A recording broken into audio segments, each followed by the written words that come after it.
In Johannes 14 vers 16 tot 17 maak die Here Jesus 'n baie belangrike belofte. En met daardie belofte bevestig hy die drie-eenheid van God.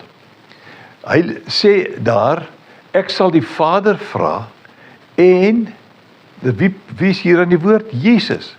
Wat sal hy doen? Hy sal met die Vader praat. Hy sal na die Vader toe gaan en vir hom vra om wat te doen?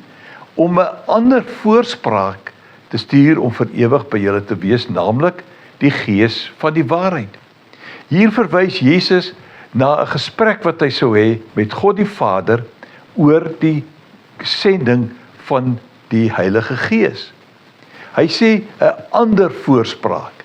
Daarmee beteken dit nie dat hy nie goed genoeg was nie en dat dit nodig is dat daar 'n beter voorspraak moet kom wat Jesus moet vervang nie.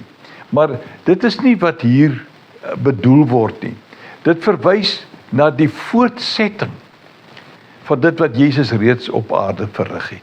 Hy was besig en hy het wonderbaarlike dinge gedoen, maar hy moes teruggaan. En nou sê hy stuur iemand in sy plek, iemand soos hy, die Heilige Gees, die derde persoon in die Godheid.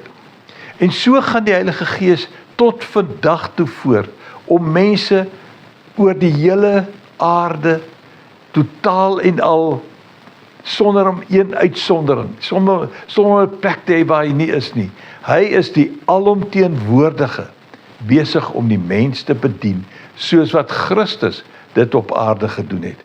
So hierdie belofte van Christus, dat hy die Vader sou vra om die Heilige Gees te stuur, is bevestig deur my en jou wat vandag na hierdie boodskap luister.